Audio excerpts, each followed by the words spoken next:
Here's a bit of nostalgia for everybody. It's probably like the first walk I've been on probably for about a year because I've been so busy. But I was just musing and I felt the Lord's Spirit, and so I thought I'll talk about it. Why is everybody so afraid to die? Isn't that an interesting question? We have COVID.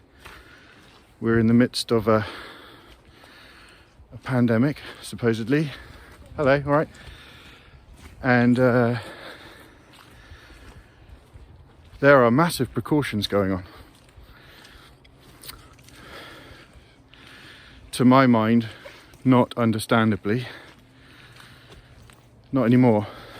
But regardless of whether you think it's justified or not, the reaction, I mean, people are very nervous because the underlying factor is not just the suffering that comes with COVID or any other virus, but it's brought to the fore our mortality, hasn't it? We are confronted with the inevitable elephant in the room. No one wants to talk about it. Why don't they want to talk about it? It's a taboo subject in our culture. Beautiful day, by the way. Maybe that's why, because we really do want to live. We were created to be eternal beings, and because of our rebellion from the start, really, we inherit that rebellion.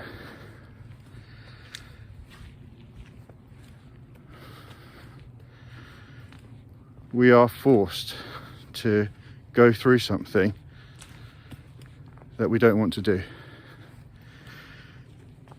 Now, for anybody who's an atheist or even an agnostic, can you really give me a good reason, a good one, why it matters whether you die in 5 minutes or 50 years?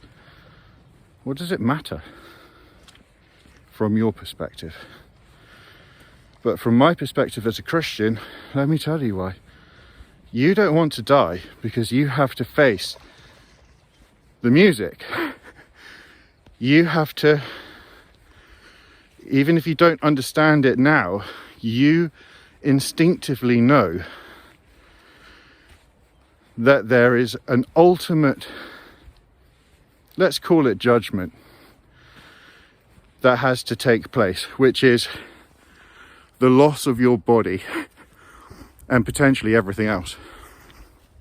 But that's a theological thing. We can all agree that we're all going to lose our bodies.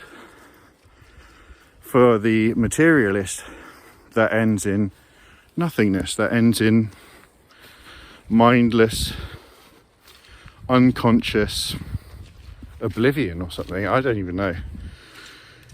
So, for all the good things in the world, and there are many, I would say, look around. Not so much in the city, but trees and flowers, rivers and beautiful views, family, fellowship, friends, celebration, good things, right?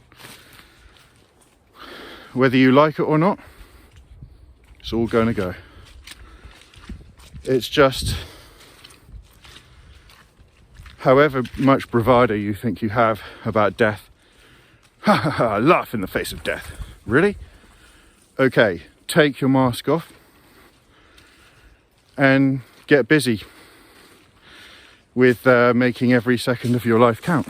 Because I'll tell you what, viruses are real. People really do get sick and they really do die. But there is spiritual death as well. And there is a kind of oppression, in my opinion, that's going on, that is choking a lot of people mentally, as well as physically, as well as spiritually. And the ultimate reason for that is fear of death, obviously. Also a fear of man, I would say. You can argue there's a fear of God there, because essentially God is the one who creates viruses and brambles and beings like the devil, right? Everything is in his hand. He's in total control. He has his purposes as to why he does these things, don't get me wrong. And in no way is he evil. And I can give good theological reasons as to why that is, by the way. Not right now, though. Nevertheless, he is ultimately in control of all of this. But how you react is key, and the motive you're reacting with is key. And so what's more important, basically? What is important in life? I've often said that this isn't the land of the living, this is the land of the dying. The timer is turned as soon as you're born, right? And the sands of time are running out for someone like me. I'm in my 40s now, and over half my life, if I have a naturally long life, right? You might think there's time. Look, does it matter if I die from COVID or a car crash? Or does it matter if I get beheaded for my faith? Does it matter if I take the mark of the beast? If I can't buy or sell without a mark, unless God sends ravens to feed me, I'm going to starve to death, right? Look, ultimately, as Christians, we know this is Satan's world. Jesus called him the God of this world. People worship him, and they worship him out of fear, as well as a lust for the sins that he blesses. Because don't be under any illusion, Satan blesses sin. He'll give you what he thinks you need in order to keep going with that. Which is why the Christian walk is a difficult one. One of the reasons. Because sin is very enticing, right? But look, the sheep and the goats are being separated right now. The wheat and the tares are about to be separated. And when the rubber hits the road as to who we're going to serve here, I already see the love of many waxing cold. I already see people making their decision in spite of who they say they worship. So, just a few things to muse about there. Why do we fear death? I'm not saying I don't. In fact, I'm saying it's kind of wise. It's wise. Because ultimately fearing death is fearing the Lord who proclaimed the judgment on humanity to face that, who didn't even spare his son, but gave him for us all, so that we can go free.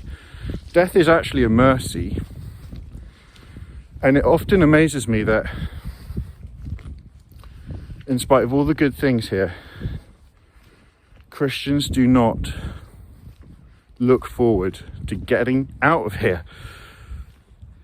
I'm not saying I don't like it here, I love it here in the sense that it is amazing, but it's broken. I'm broken, you're broken. And we do and say stupid things, ridiculous things, evil things. All the time, actually, even when you're trying not to. In fact, when you know how it goes, you're even more tempted to do it because, well, let's say spiritual pressure is applied. You know, there's a reason why pastors fall into disastrous, adulterous sins, you know, because they're targeted. But look, I think the time is coming where we have to be realistic and say,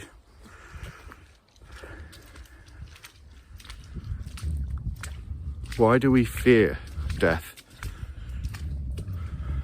Remember Paul, incarcerated in prison centuries and centuries ago, writing, "Death, where is your sting? Where is it?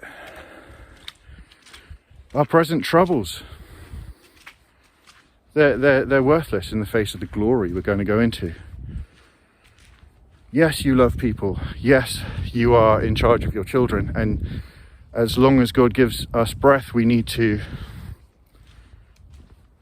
you know, work as hard as we can in the ways of righteousness and looking after those who are in our guardianship. But look, the time is coming where we have to make choices.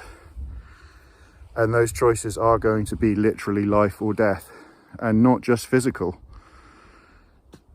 So hopefully this is, rather than an encouraging word, it's a challenging one. And I want to make you think. Feel free to argue with me, shoot me down. Let's do it. But at the end of the day, what I see is an unhealthy fear going on that is stifling, well, humanity, society generally, but especially Christianity and people who say they love God. And you can use this whole situation to his advantage, don't get me wrong. But there's an attitude, an underlying fear, worry, concern, doubts that we all need to start talking about, at least, because unless we start talking about these things, we're going to be eaten for breakfast by that roaring lion who's wandering around seeking who he might devour. And I don't want anybody to be damned, basically. I don't want to be damned. I don't want anybody else. Simply uttering the name of Jesus isn't an incantation that can save you. You have to follow him. You have to serve him and trust him. And sometimes that does mean standing up for what you know is right.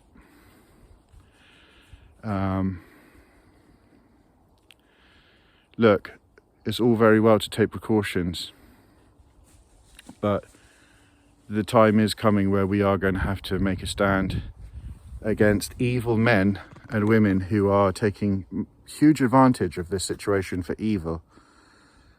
And I'll tell you what, the root is the love of money, I'm telling you. The word says it. And people have worked out how to swing this to their advantage at the expense of everybody else.